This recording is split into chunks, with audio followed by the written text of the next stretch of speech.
Hola, en el vídeo de hoy hablaremos sobre la armonía, la música en las logias masónicas. Hablaremos del maestro de armonía.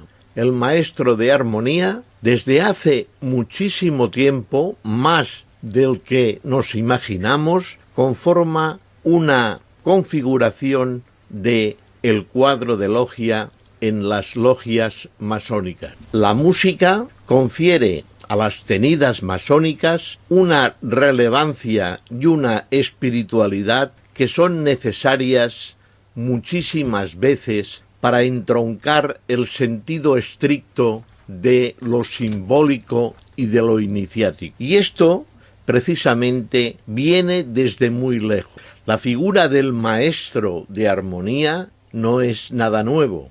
La mayoría de vosotros conocéis que hay una serie de grandes músicos en la historia de la música que han sido masones, pero hay que circunscribirse cuando hablamos del maestro de armonía actual, hay que circunscribirse y acudir a los inicios. Y estoy hablando desde los inicios más concretos de 1723, unos años después que en 1717 se constituyera la primera gran logia, la Gran Logia de Inglaterra. Como todos sabéis, en 1723 nacen las primeras constituciones de Anderson.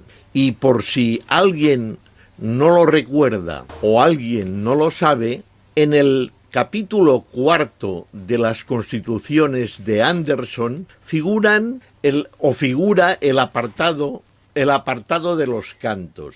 Y en estos cantos se resalta 4 posturas, 4 cantos: el de los aprendices, el de los compañeros, el de los vigilantes y el del venerable maestro. A partir de aquí podemos decir que desde los inicios de la masonería especulativa se contempla o se da paso o se da luz a lo que es la música en logia. En realidad, posteriormente, como bien sabemos todos, hubieron una serie de rectificaciones en las constituciones de Anderson, y entonces, si se mira en los textos, se puede ver que se reducen en principio los cantos a los vigilantes y a los venerables maestros, para posteriormente, en una revisión posterior, que es la que unifica los denominados antiguos y modernos, a otra serie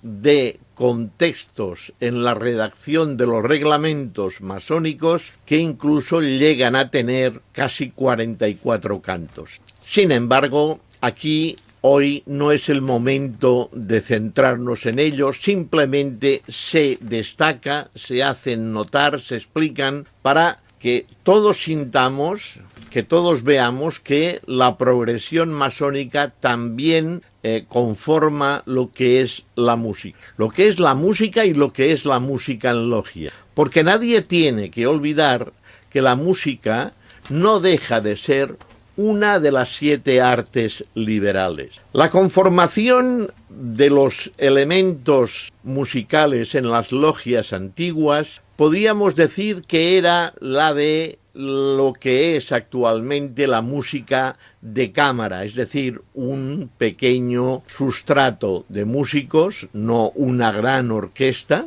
sino sencillamente 4 o 5 músicos. En determinados momentos se puede decir que el patrón consistía en 7 músicos, en los cuales habían 2 clarinetes, 2 cuernos, 2 fagots y un tambor.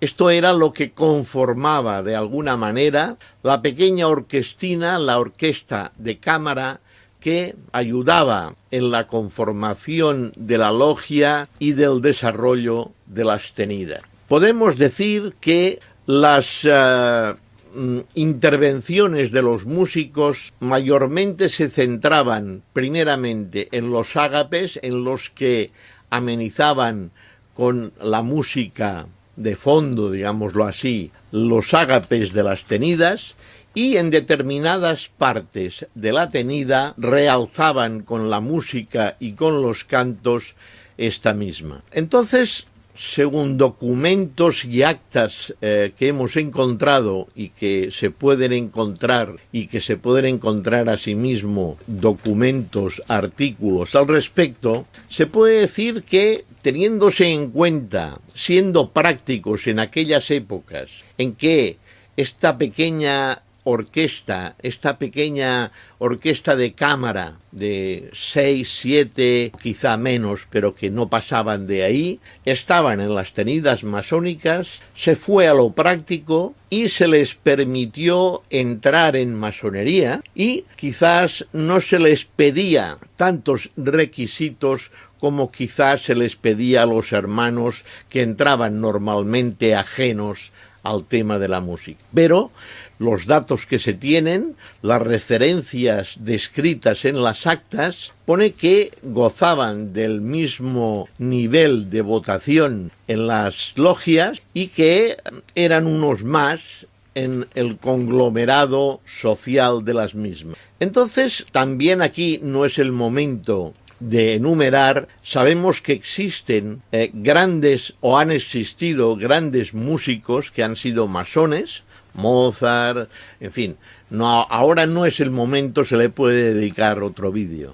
Sin embargo, nadie puede decir que la música es ajena a la masonería, porque si lo miramos perfectamente bien, con la perspectiva de los años, yo me lo he apuntado aquí, la música potencia el ritual, apacigua los espíritus, calma las pasiones y no deja de transmitir emociones. En el libro, otro de mis libros, Los oficios de la logia, relato o circunscribo el papel del maestro de armonía. ¿Por qué? Pues porque no deja de ser una manera de concebir la masonería, de perfeccionar, de modelar la masonería dentro del contexto iniciático simbólico de lo intelectual y lo espiritual. En mi libro hago una mera exposición de lo que os he dicho, pero que le doy al maestro de armonía una especificidad que tiene que, creo, a mi juicio, que tiene que estar presente en las logias, y en muchas logias se hace. Es decir, que el maestro de armonía armonice, ahora ya evidentemente con la ayuda de la electrónica, y que exista en las logias, o que se mire de que existan las logias una buena distribución armónica del sonido, esto tampoco es tan difícil, pues que armonice las tenidas en diversos puntos de las mismas con música, como por ejemplo en los momentos que el maestro de ceremonias o el experto realizan sus funciones y de alguna manera el ritual permanece en silencio. Aparte de ello, se pueden realzar las iniciaciones, los pasos de grados, las exaltaciones y las visitas de personalidades masónicas en un momento determinado, es decir, las celebraciones masónicas. Al mismo tiempo, pongo una referencia que en muchas logias ya se hace, que es la de: una vez terminadas las tenidas, el venerable maestro solicita al maestro de armonía que explique en una plancha pequeña muy corta las músicas que ha puesto en aquel día, y explique cómo se llaman aquellos pequeños cantos, aquellas pequeñas partituras que se han oído y el sentido que les ha querido dar. Todo ello realza, como podréis comprender, el sentido anímico de la tenida y ayuda que después a la salida haya una egrégora. Al mismo tiempo, también facilito o sugiero, evidentemente esto cada maestrillo ya tiene su librillo, una serie de música sugerida, como digo. La sonata de piano 14 de Beethoven, el adagio de Albioni, el Sanctus o Agnus Dei del Requiem de Fauré, y en las salidas del templo, por ejemplo, el Gloria de Vivaldi, la Gran Coral de Vivaldi y la Rhapsody on Blue de Hesworth. Y en las cadenas de unión, pues los cantos de los bosques tibetanos, la Oda de la Alegría de Beethoven o alguna música de Mozart. Y también unas sugerencias para las iniciaciones, para los aumentos de salario, como os he dicho antes, y para las exaltaciones. Y digo, todo queda naturalmente en manos del oficial armonista, que debe saber accionar las teclas oportunas para que se produzca en logia la magia parecida a la de los alquimistas que desarrollaban sus secretos y pensamientos utilizando un lenguaje ligero que ellos definían como volátil, como la música de los pájaros, que viene a simbolizar el lazo entre el hombre, los dioses y la unión entre el cielo y la tierra. Creo que tenemos que darle al maestro de armonía el valor y reflejar el valor que tiene en las tenidas, y que verdaderamente en las logias, cuando se escoge un buen maestro de armonía, estas logias tienen un realce y una esencia particular que las hace diferentes y agradables. Esta es la reflexión de hoy, que espero que os haya gustado. Y como siempre, muchas gracias por ver este vídeo.